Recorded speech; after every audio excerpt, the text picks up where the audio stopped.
The time to build is upon us. With great power comes great responsibility. You know the greatest danger facing us is ourselves. An irrational fear of the unknown. Not because they are easy, but because they are hard. This is the Superhuman Academy podcast.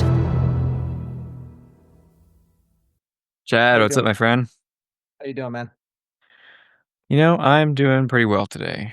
It's snowing outside, and I'm sick of it. But other than that, Where are you at again? I'm in Indianapolis, Indiana. Okay, so yeah, originally I'm from outside of Ann Arbor, Michigan. If you know where Brighton, Michigan is, Yeah, and let me just tell you, Collin, the weather is always beautiful down here. Even when there's hurricanes, we just go buy alcohol and hunker down. Okay, so it like the East Florida is battle hardened. We really don't worry about hurricanes. It might, cause a little bit of damage to your fence, but it's good. When I moved down 10 years ago, and then I go back up there, it's like literally I stopped going up north for Christmas because as the plane was going down to land and seeing the gray skies and all the, nasty snow, slop, I was like, just pull that plane up and let's go back. Every day is blue skies. And I didn't realize, because I lived in Michigan for like 42 years, I didn't realize how much that seasonal affective disorder got to me. And the thing is like, it's too much snow. Crap, it was a bad season. There was not enough snow. It's like, it's like, go there to ski and then leave. Go somewhere that there's snow and then leave. Go home. So I'm just No, I get that. I mean, we were in Colorado for 4 years in Fort Collins with blue skies, and See, that's a big difference. Colorado has the winter, but they have blue skies. The Great Lakes create a lot of cloudy gray skies, and that seasonal affective disorder gets difficult. Oh, I get it firsthand. I know. I'm doing okay right now. I stopped going to Colorado though because of all the weed. I'm like, I can't handle getting high on the highway from somebody else's vehicle. Yeah, you get hit with a whiff every once in a while. Yeah. Today. What's that? What are we talking about today? Yeah, I thought it'd be interesting to chat. We talked last time we connected about this idea of what coaching and personal development looks like in the age of AI or AGI or whatever. Yeah. That could be a fun direction for conversation. You're also part of a tribe, apparently, so that's a fun direction for conversation. We originally, one thing that stuck out was you were talking about taking young men on trips and like building not in a Roman Catholic kind of priest way. No, like just building like developing strong men, and that's also very interesting to me. So, dealer's choice. Those three directions. So am I dealing? Oh, okay. Well, if I'm dealing the cards, you're dealing the cards. What I would just say, what's most complementary to your program and to your audience, and then if we branch out, then so be it. I'm a big advocate for let the flow and let's just see what naturally unfolds. So out of those three, one is kind of got a preference, and let's do. Yeah, no offense to my listeners, but I just follow whatever I'm interested in. They can come along for the ride if they want. There you go. Exactly. So, yeah, out of those three, I think I'd like to go like developing young men. I'm a father. My son is 2 years old, so I'm very much thinking about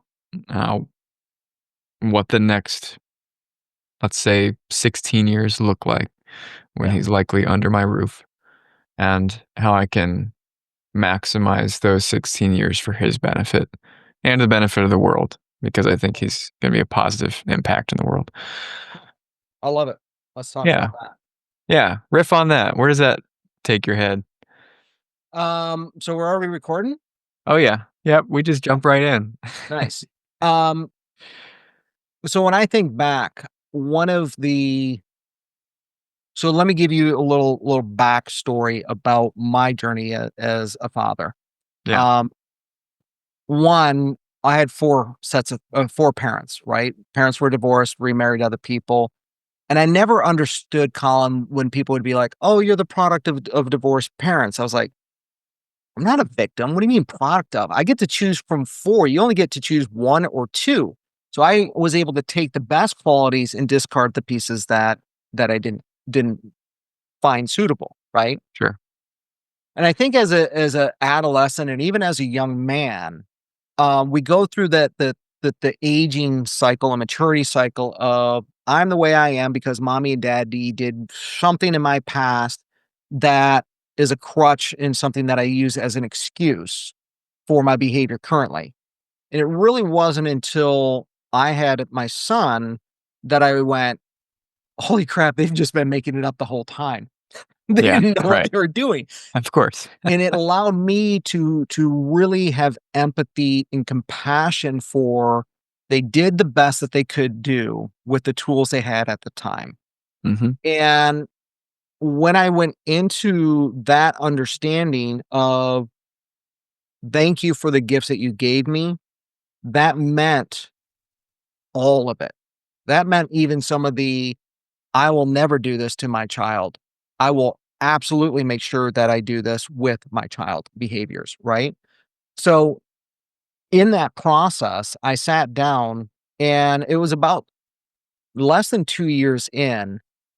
I didn't like seeing this scenario of me working. I worked for Microsoft. My wife and I made both worked for Microsoft, making really good, stupid money, right? Yeah. And I found myself going, I'm pouring into my career and I'm letting somebody else shape the character of my child way Mhm. more hours than I have the opportunity to influence. And I don't know the character of these people, but I'm pretty sure we don't agree on some things. And so we really thought about the process of we're going to be a one income household. And so, in the process of being a parent and raising our kid, that began with the courageous decision of, are we going to do this based on the misogyny and gender role of what has been tradition? And we actually sat down and said, well, wait a minute, what tradition are we talking about, Colin? Because this has been a short period of time that women were the caretakers solely of their children. In the agricultural age, before industrial was agricultural. And children developed by being next to both parents in the field. And so Mhm. they actually got both the masculine and the feminine behaviors instilled in them. And it was the industrial age that created this division or the separation in the raising. And so we said, look, clearly she was better at the corporate dynamics of diplomacy than I was. I'm not an advocate of HR. I've never liked HR. I believe people need to A, learn how to be respectful in their tone, and B, lighten up. Okay. Got to have some humor. HR doesn't like either of those. Okay. So we looked at it and said, Chad, you struggle in the corporate world. Yeah. You're really a born entrepreneur. Janet, you are really good. I mean, she is an amazing, corporate, employee, one of the Mhm. best assets that Microsoft has. And we went, "Why are we going to limit the best of our family by playing the socially appropriate roles?" Mhm. And I say that as a father to another father of what is actually the standards that you want to strive for, not that society is telling you. Because society Sure. stands Yeah. a really low bar, right? And so in that is a couple of lessons. One, it is not the singular role of one or the other. I'm a firm believer it takes two to raise a child in a healthy way. They need the masculine and the feminine. They need the yin and the yang, right? They need to see, oh, this parent does it this way, this parent does it this way. And that child's going to learn to pick bits and pieces that complement them along the way. They only get one way. Look, I am not perfect. You're not perfect, I'm sure. Why would I put that burden and that limitation on my child, right?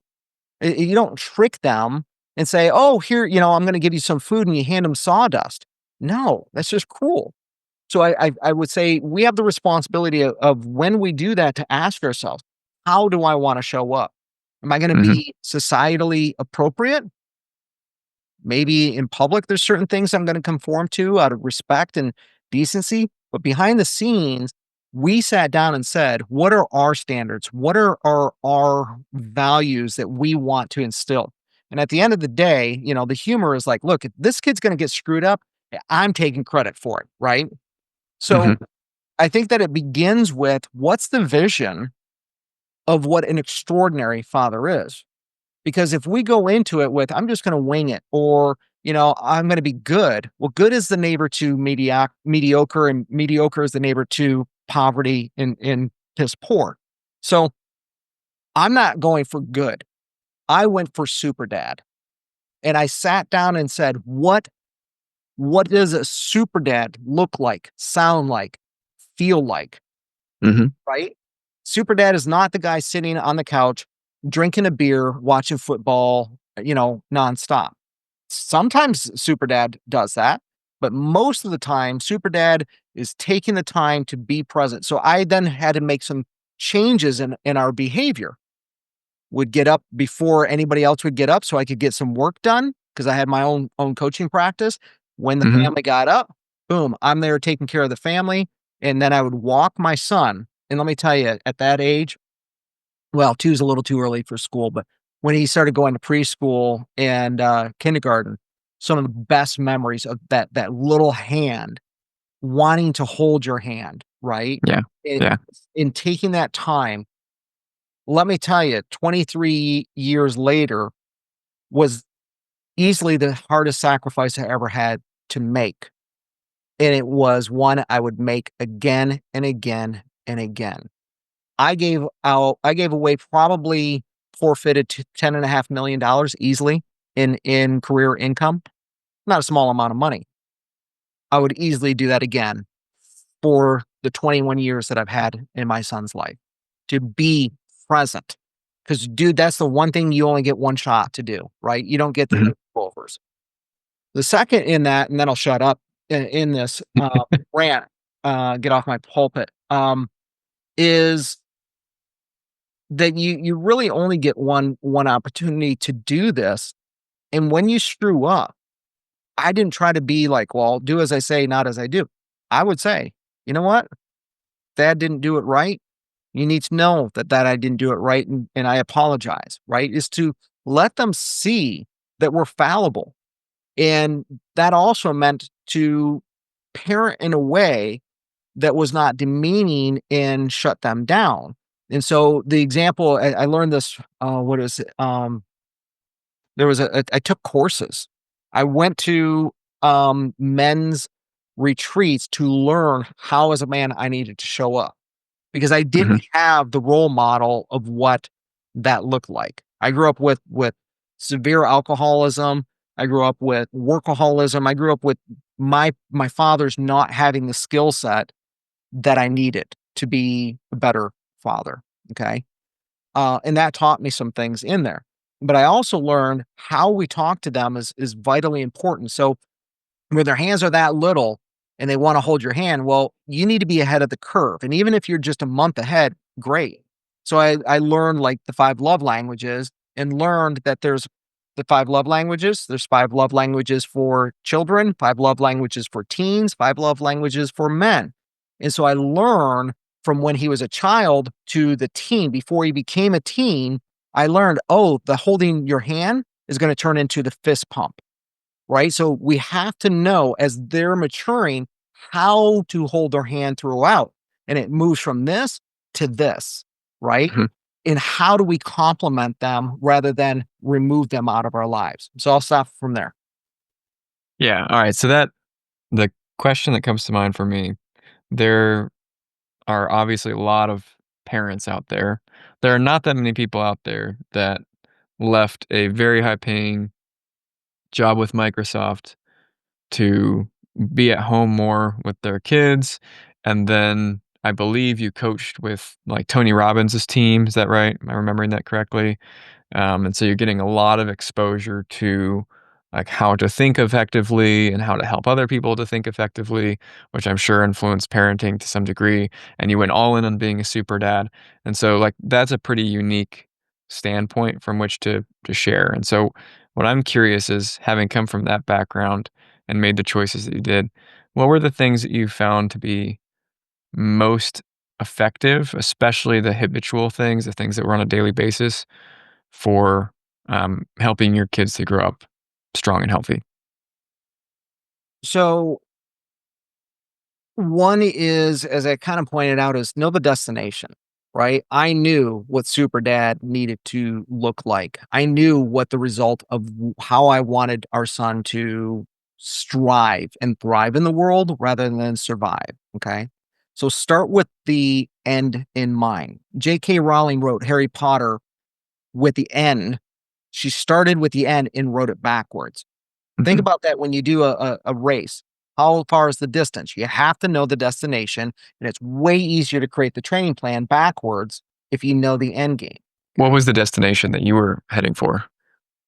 The destination I was heading for was a child that would thrive rather than survive, a child that was emotionally, mentally, and physically strong and resilient, was a young man that understood that part of life is about contributing beyond yourself. If you want to thrive, you can't just take. You Yeah. have to contribute. You have to be part of the contribution. So those were some of the things, I literally sat down and wrote, here's the things that I want to be present. Here's the things that I wanted to have him know how to handle himself. So I was a big advocate. I think we started him at 3 years old in martial arts, and Mhm. his coach was the Olympic coach for Taekwondo. So when you have a nice network, you get access to some nice benefits sometimes, right? And in martial arts, you cannot get your black belt without knowing the 3 principles, and the principles are not achieving a black belt because you know technique. Yeah, you do need to know that technique, but it's actually first communicate, refrain or walk away, and pull the sword if it is necessary as a last resort, right? Mhm. So the end result was we wanted to teach him how to respectfully and effectively and powerfully communicate. Be a powerful communicator, be effective communicator. Second is, when communication breaks down, walk away. Okay. If pursued and you have to stop the threat, you better know how to be a master of the sword. You don't pull a sword and go, "Oh, I wonder how this works," when it comes time to have to actually use it. As Bruce Lee said, "I'd rather be a warrior in a garden than a gardener in a war." So those were some of the responsibilities of what are the characteristics of a man. And so I looked at what were the characteristics of King Arthur. King Arthur was a servant king. He wasn't a dictatorial king. Bruce Lee, martial arts, Jesus, right? I looked at all of those qualities and said, how do I, through my behavior, represent those? So I Mhm. had to embody those. I can't just talk about those. So that was really kind of one of the things of what's the destination. Okay. Mhm. Then I would say within that was really about um standing back at times when they're young at 2. Look, they need to be protected, right? But then there comes a point where you're like, "Why don't you try?" "Well, I might fail." "You might succeed." And so really choosing not to be a helicopter parent, right, is to go, "Give it a shot." And I learned Mhm. that from my English teacher in high school. I remember she drove me nuts because I'm like, "I don't get it." She's like, "You haven't even tried." I'm like, "Because I don't get it." She's like, "Try it, and then if you don't get it, we'll see what you don't get." Yeah. And what it meant was, look, you have to go to the gym and build the muscle, and that's mental as well as it is other areas, right? So the mental fortitude was really important of you're gonna face adversity. That life is success in life is not, and happiness in life is not the absence of adversity. It's the ability to navigate and cope through it. And so we structured ways to put him in opportunities to navigate it and help him have the self-esteem of stick with it. So he stuck with martial arts until he was a black belt. And then he had what it took to go Olympics. And he's like, I'm good. So it's also the ability of like, is this my dream or my kids? When he wanted to pick up the music instrument, it's like, you're going to have to master it. And then you can choose what you want to do. So it was teaching him you don't dabble. If you're going to commit to something, learn how to really understand it. Then you'll have it for the rest of your life and you can go do other things if you don't want to do that anymore. Mhm. I've had conversations with several people recently, and I've heard the same thing come up, and I'm curious to hear your perspective on this. So I've had a few different people I've talked to have had the sentiment of, and these are people who either have very young kids or don't have kids yet, but are planning to have kids. And I've all but one was a man, and they said, it's really important to me to be able to spend a lot of time with my family. And so that's why right now I'm trying to build up to a fill in the blank income. All the ones I've heard have been more than $200,000 a year income, and they're not close to that yet when they're saying this to me. I want to build up to that point, and once I'm, making a lot of money, then I'll be able to spend more time with my family. What's your response to that perspective? Yeah. We know that there's actually a huge correlation in that. And I'm not that smart, so I keep a lot of notes from people who are smarter than me. Um, and in that, I'm trying to think of a keyword to pull it up. Um, the essence of it was one, figure out how much you do need up front. What's the destination? Okay. Then look, you don't have kids because you can afford them. That's not why the vast majority of people do that, right? Um, so you have to make a decision. Which are you going to choose? Money or people? And it's a sacrifice, right? You're going to sacrifice. So, okay, maybe you don't get the next iteration of the smartphone because now it has 3 camera lenses instead of 2, and now you're not as socially appropriate. Um,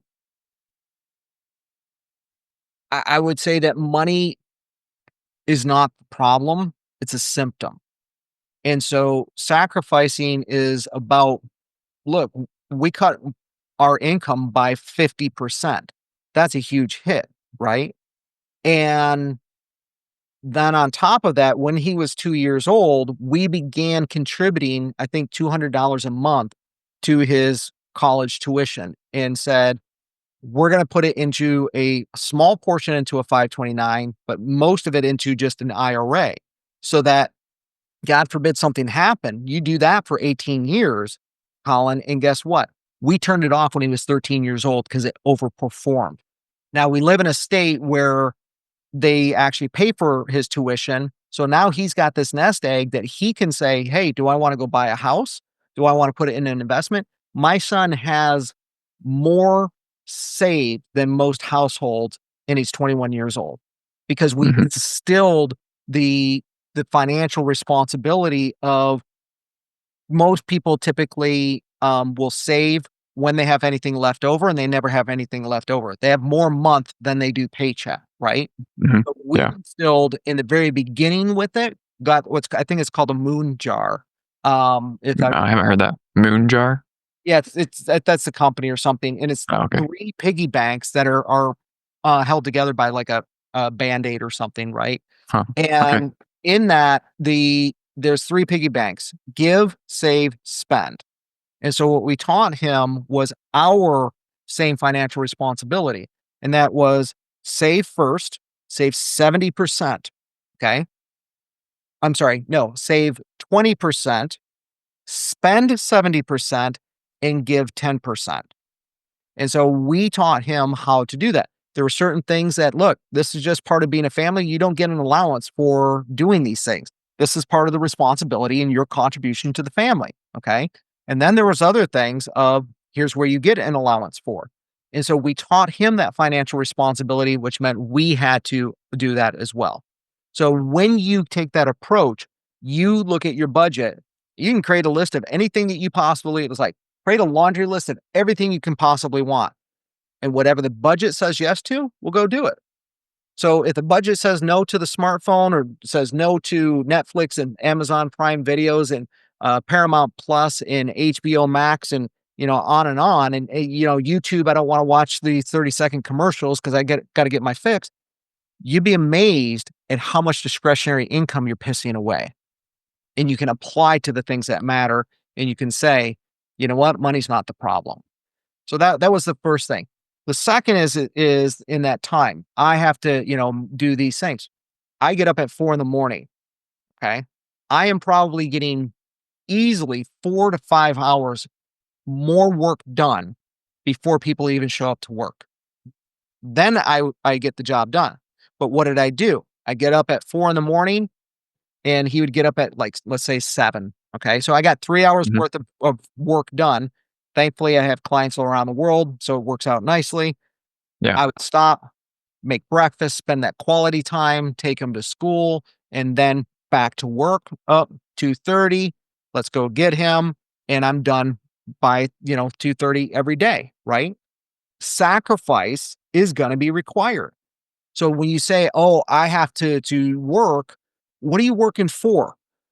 Are you working for material attainment or are you working for survival and really paying the bills? So I'm not here to ignore some people are truly in financial survivor behavior, right? So at some point, I think it was Desmond Tutu said, at some point we have to stop pulling people out of the river and go upstream and find out why they're falling in the first place. So if you're in a financial situation, you have to stop and say, what is our goal? Are we just buying more things? Or are we actually creating quality solutions with the work and the money that we're bringing in? Or are we in dire straits? And do I need to say, hey, I'm going to spend part of this to go educate myself so I can get a bigger, better paying job and better salary? Oh, you don't understand, Chad. I have to, I can't afford to go to school. There's scholarships. There's this thing called the internets, the interwebs. There's a thing called the public library. Access to knowledge is not a problem today. Bring your kid. It's okay, right? When you have a kid, you ever sit on an airplane, Colin, and it's like you see people who've never had a kid and somebody's got a kid screaming and they're like, oh my gosh. People who are parents are like, what? There's a kid screaming? You just tune that crap out, right? So, yeah, the parents feel bad for the other parent who's dealing with it. like, yeah. oh man, and then the non-parents feel bad because they're annoyed. Yeah, so let me see. There is a thing that I'm looking for here. Well, here's something I just came along. The day that the child realizes that all adults are imperfect, he becomes an adolescent. The day he forgives them, he becomes an adult. The day he forgives himself, he becomes wise. Who's that from? You? Alden Nolan. Okay, yeah. I haven't heard of him. Him? So if you Is that want to him? shape an adult, we have to reach a child. That's kind of an African behavior in proverb, right? But today, children are really not suffering from poverty or food. They're suffering from a lack of character building activities with their parents. So when we say, "Oh, a parent," are they just a sperm donor, or are they actually a father in showing up? Because when we look at the word father, that has certain connotations. Some people it's a PTSD trigger, and for some people it's a really warm and affirming kind of adoration towards that label. So what is a father? We need to start with asking that question of what kind of father do I want to show up as for my Yeah, children? you mentioned character building activities, and I'm curious, especially with your experience as a coach, do you have specific activities that or rituals that you practice with your kids that you would say are bedrock or things that other people could apply? Yeah, there are certain things that I would do. For example, one went out in nature a lot, right? So camping, hiking, going to the park, whatever. Participating in getting out. I mean, I grew up in a generation where I mean, it's a laughing joke of um, I don't want to see you until dinner time, right? We weren't allowed in the house. We weren't allowed. It was like my parents were really clear. I'm not your entertainment committee. And somewhere along the line, parents have gotten to like, I have to entertain them. Well, maybe you need to consider you're robbing them of being creative, of coming up and using their imagination, right? When you're bored, you're like, oh, here's a rock. I throw it at a brother. Oh, what's the consequence, right? I mean, Yeah. some of it's disastrous, but we are robbing a society of the ability to be creative. So I would go out and be like, let's just explore, right? There's no agenda other than let's just be present and explore. Then I would do Home Depot projects. So like every one Saturday of the month or something, I think it was. And think they still do this, is you can go and do a free project. Well, why? Because Hmm. they know you're going to buy crap, right? So great. But I would take he had his little Home Depot bib and got little pins. I mean, it's a great opportunity to spend time with them. I Mhm. would take my son I mentored students at the University of Michigan I'm still 20 years later meeting with these kids and part of their lives. They still count on me in many ways and help them grow to be wonderful young men. And I brought my son to sit in Starbucks as we just had powwow sessions mentoring these young men, and it's to this day some of his favorite memories. Take him to museums, right? So be a participant and then let them kind of share with you what they want, but let their creativity and their imagination run. Yeah, so you're engaging in you're there, you're present, but you're engaging in, like, explorative rather than prescriptive activities. Yeah. Yeah. So, are we looking at and I'm a big advocate of like activity versus outcome. So when Mhm. COVID hit and they shut down all the school systems, and my son comes to me one day and he says, Dad, if I can get my homework done in 2 or 3 hours, can I have the rest of the day to do whatever I want? Well, what is our school system? What does our society tell you? Well, you're not being active, right? We can't trust that you can be an at-home employee because you're not going to manage that 8 hours effectively. Well, I only hire people that could produce an outcome. I don't care whether it's 20 minutes or 20 hours. I'm paying you for an outcome, not for activity. So I'm going to Mhm. reward teaching him, holy crap, this kid gets it. He understands if he gets the outcome, he then has choice to go do other things that he wants to go do. Right. And of course, the grades are going to tell you whether he's doing that. But that rewarding behavior is us stepping back and saying, yeah, I'm not so sure about society's definition here. I'm going to let him do outcome and be able to engage in that. Turned out beautifully, and the kid is thriving at university because he's like, I'm going to knock this stuff out, and then I can go and do the things that I want to do. So we have to, as parents, kind of look at where it's activity versus outcome. So do we create some activities? Yes. But really what I'm doing are creating opportunities for outcome for my son, right? Is go to the dinosaur museum and let the imagination just run. Is it an activity? Yeah. But is it really it's an outcome of letting their minds kind of swirl and come up with stories and adventures. So that's I would say back to the question about money.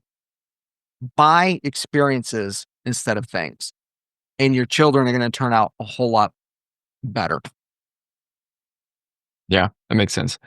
Um, I know for, um, like, Jess and I, we've thought about that a lot too. Like, whenever we're buying something, we're thinking a lot more in terms of, like, how is this going to affect our family dynamic? What opportunities is this gonna give us on a daily basis in terms of how we interact with each other? And I think that's So far, I mean, we're only a couple of years in, but I've already seen fruits of that just in terms of, we've given ourselves, being in Indiana, like I mentioned at the beginning, winters make going outside kind of difficult for several months of the year. Not that you can't do it, but Yeah, makes it harder. let me tell you, I bought, living in Michigan at the time, I had snowshoes and I would put on, I just bundle them up at 2 years old, bundle Yeah. them up, and we would just go snowshoe, and having a great time doing that. So I love the 4 seasons, and the 4 seasons, I just learned I can ice skate, ski, snowboard, or, snowmobile, snowshoe. I was out in that saying, these conditions aren't going to stop us. We're just gonna dress appropriately to still participate." And so when we look at that, we have a choice in activity versus outcome, and often I see is like, "Well, I wanna spend as much time." How about we work on spending quality time where we're present? Like, how many of us are actually in the child's physical present, but mentally checked out Mhm. because we're exhausted from the workday, or our spouse is on us, or needing us to do a honey-do list or whatever it. How many of us are like mentally not there? Yeah. So it's not the activity. It's like, how about we focus on the outcome and maybe 20 minutes of pure playful attention and playing. What is the there's an old game my son loved, the cherry tree or something, um, Yeah, I know what you're talking about. I forget what it's called. It's shoots and like ladders, whatever, right? yeah, yeah, So maybe that's of more value than just being present for 2 hours or being physically present but mentally checked out. yeah. I've really been focusing on recently, like, how can I make this fun for me? Because if I if I as a parent, am really bored when I'm hanging out with my kid, I'm doing something wrong. Like, I'm Well, let me tell you, there's some lessons in that as well, um, it does need to be entertaining for us as well, right? Yeah, And it's important that we show them that there has to be something that engages everybody. Not all the time, sure. but Yeah, how many of us are actually just giving our kid a smart device, a tablet or a smartphone, and all that is a digital babysitter, okay? mhm, You're letting something else influence and shape their model of the world and their character and behavior. And so, it's like, "Okay, you wanna play something I have no interest," like, I just don't get into Minecraft. So my son's like, "I wanna play Minecraft." I'm like, "Cool, let's play Minecraft," okay? And he's built this huge thing, and I go in, he's like, "All right, dad, go," and I just start destroying it, right? He's like, "What are you doing?" I said, "You asked to play." So, I'm playing, he's like, "Never asked me to play again." I'm like, "That was so much fun." He's like, "You destroyed it all." I'm like, "I know, it was great." So, look, we're not perfect parents, but there's a lesson in there, careful what you ask for, and to this day, he's like, "I'm never gonna invite you to Minecraft." So look, we can have some fun as well. I'm not yep. perfect by any means. Yeah, I wanted to ask you, so my understanding, your coaching work, that's primarily with adults, correct? Coaching work is primarily with adults, yes. Yeah, in your coaching work, what is the, like, number 1 most important skill that you find that people are lacking as adults? Um, Courage. And not only would I say adults, but leaders today. The biggest defining um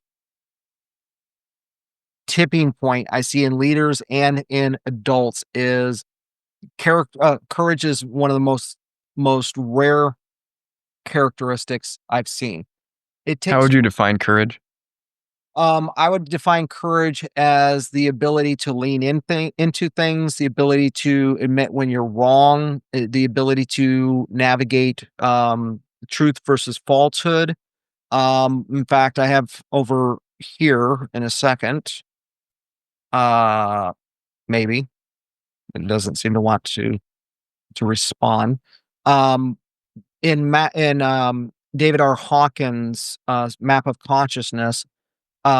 Courage is in the God view is permitting that maybe it's possible, permitting that maybe I can trust, that it's feasible in its empowerment. right? So courage is about saying, I'm going to take responsibility. If it's going to be, it's up to me, right? I'm going to empower myself to say, I have to apply, I have to make a decision, and then I have to take action. And courage requires you to make a decision and take action. So we can have courage and do nothing and just kind of downward spiral. Courage is about the ability to face adversity and say, I'm going to do something to overcome it. It's the ability to say, I'm going to take one more step. Mhm. So in the Navy, to be a SEAL, Navy SEAL, you go through Bud School, and the first challenge you have is to do 1,000 push-ups. You can't do 1,000 push-ups if you think about 1,000 push-ups. So how do you do it? 100, 100, 100, 50, 50, 25, 25, until you get to one more, one more. So courage is sometimes the ability to say, I'm going to take this big thing and I make it just small, tiny pebbles and do the next thing in front of me, right? Mhm. Courage is about the willingness to stay the course, and eventually you will cross the finish line.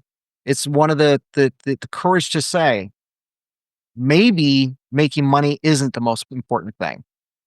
It's the ability to go against the grain and make the unpopular decision that you know in the long run is going to be the right choice or the rewarding one. Okay, and so working backwards, if the desired outcome is courage, um, what does that look like to instill that and or create environments in which that attribute is developed in children and young people? I had to make a decision somewhere along the way, and I get caught up in this from time to time still. I have to reframe my mind, Colin, but encouraged to be able to say, if I want my child to be healthy, Rumi said, yesterday I was clever, so I wanted to change the world. Today I am wise, so I'm changing myself. So it's the ability to have the courage to say, if I'm going to raise this child, instead of worrying about who's my elected official, instead of worrying about things I can't control, at best might be able to influence, it's a courage to say, you know what I do have control over? Me. And I'm going to have the courage to change me. And by doing that, maybe that influences and rubs off on my child in a healthy way. It takes courage to say, if there's going to be some kind of change, it's got to start with me. Mhm. Is there a single habit or maybe even a mental practice that you'd recommend for people to start building courage for themselves? Every day I wake up, I have two prayers that I do. The first one is, may peace begin with me and may I begin with peace. Instead of fighting for peace, be peace. It takes courage to not take the bait of aggressors. It takes courage to sometimes refrain and walk away.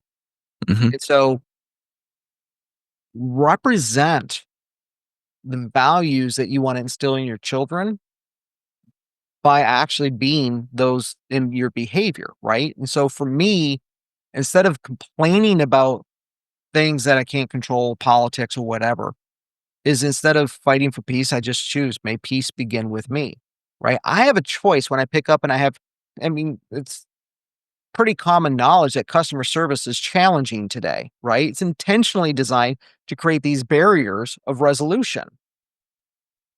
How I'm speaking on the phone, they can't hear what the person's saying, but how I'm speaking, they're picking up.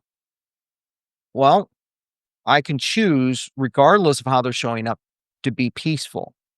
And then the second prayer that I do is fruit of the spirit, and it's singular. There's uh, eight or love, joy, peace, faithfulness. There's 9 characteristics to fruit of the spirit. It's not plural. It's all of them or nothing, right? And so how I show up is, to me, kind of like the start there. Every day I wake up and I decide, who am I going to be? Who do I choose to be, regardless of whatever it is that I'm going to do? So when you're working with a coaching client, is that a practice like what you just described? Is that something that you often recommend or work on people with, or do you encourage people to develop their own practice? Um, yes. And Okay. if you have nowhere as a basis, I can make some recommendations, right? The point is find some time. So let's define kind of as a coach the things that I find beneficial for my clients over 18 years that have really helped: meditation, prayer, contemplation. So, what is contemplation?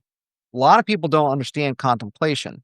So, prayer is a single moment of taking time aside to talk between you and whatever your higher power is. Okay. Meditation is very similar, but meditation is I think it was Lao Tzu said, a single, or Thich Nhat Hanh, a single deliberate intentional breath in and out can be a complete meditation, right? It's the ability to get present and slow down and Mhm, actually center ourselves. So we are in a society, as we're sitting here on this, and as we have these phones, all of this electronic interference that we've lost touch with, and then we have shoes that are insulated. We aren't grounding ourselves. The earth is designed to say, give me all of your stress. Give me all of this that you got going on, that you're turning mhm. to YouTube and Instagram and all of this stuff that to numb yourself. Go hug a tree, like an old tree. I know, like, really be a tree hugger.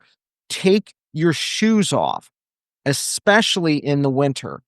Okay. And in that process, be able to say,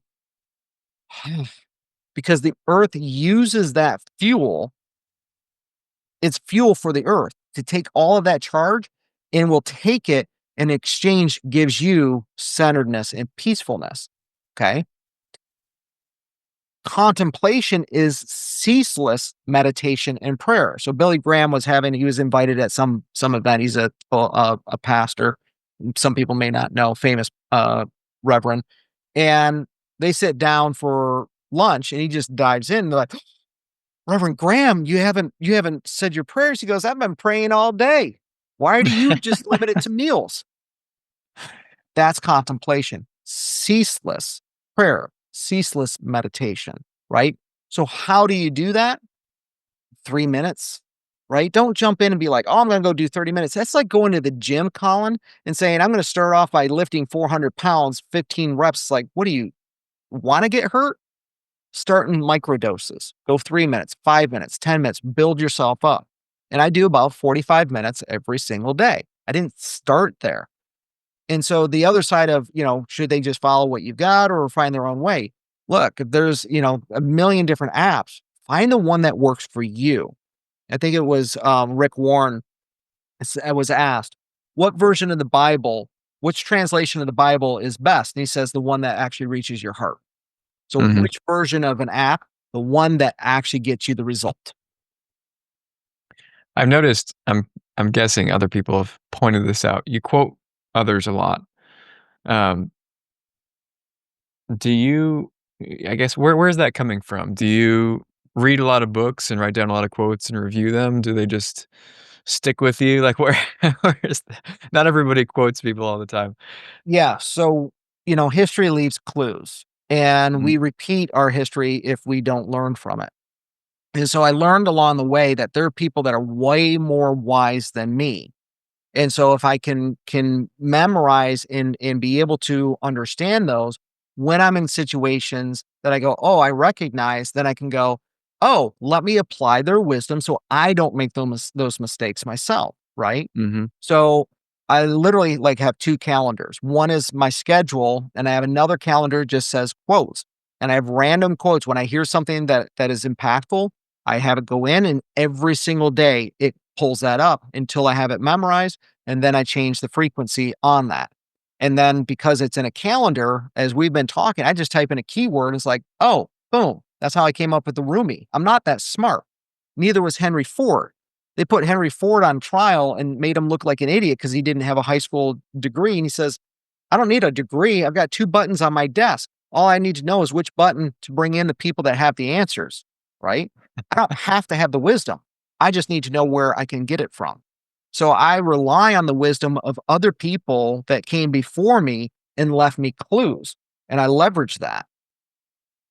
Yeah, that kind of to me ties into the parenting conversation because I've thought about this before. It's like as a species, our advancement and improvement depends on people passing on what they've learned.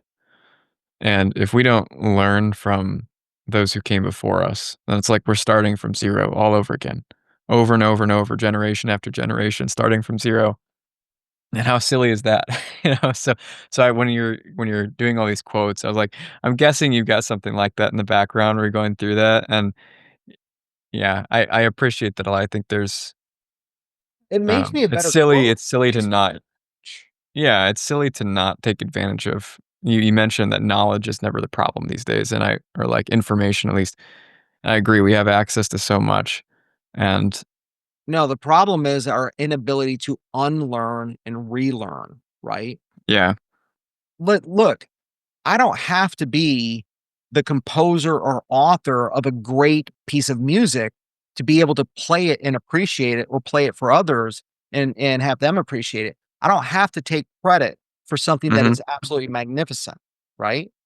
I will give, instead of sitting here and taking credit, I worked with and partnered with somebody that did. And I found it so disrespectful that they were taking credit for a piece of work that was not theirs. So for me, the responsibility is to be able to give credit where it's due. I'm not the composer or the author. I'm simply the messenger of a message. Doesn't make any less impactful. hmm So we are coming up on time. And speaking of impactful messages, if there was one idea or phrase or something that you could just drop into the mind of every person on earth right now, what would you choose?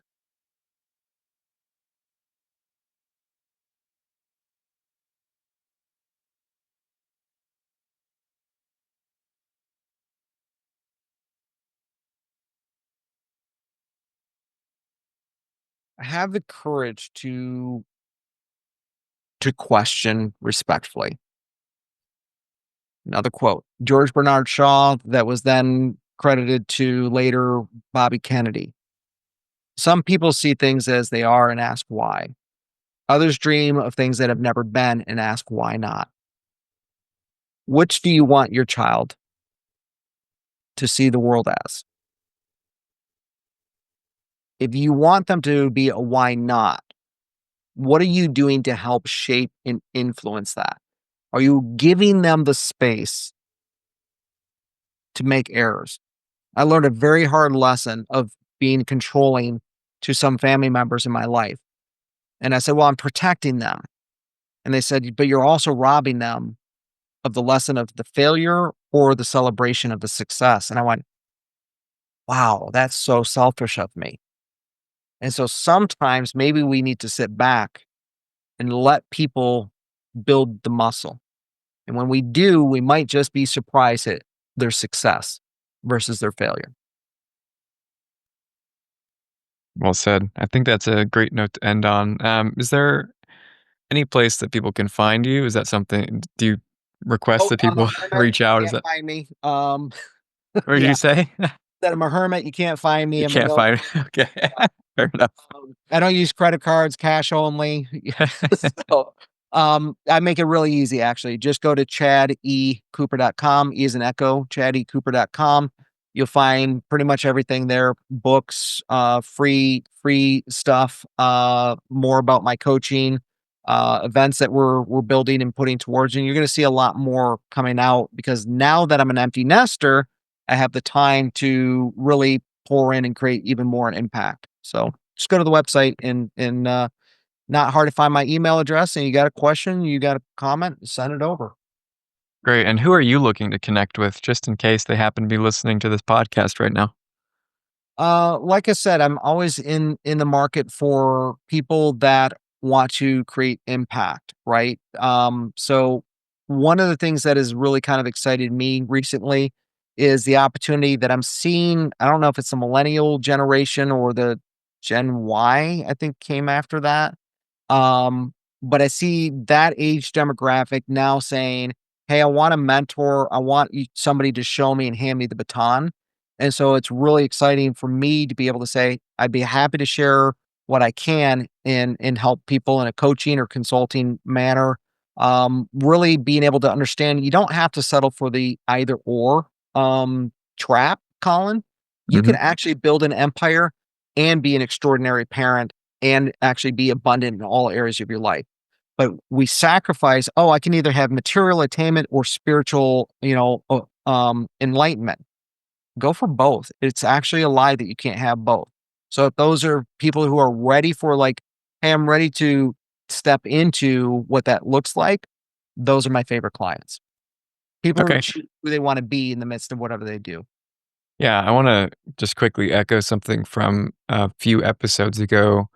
I interviewed Matthew Jackson, who's a mentor of mine a while back. And one thing that he encouraged people to do was seek out mentorship. And so, what I just heard from you is you just made an offer to the world to pass on your baton and share your knowledge. So, if someone listening to this is looking for mentorship and you want to take that courageous step, maybe you reach out to Chad or somebody else. Reach out to somebody, but you can reach out to Chad if he seems like your guy.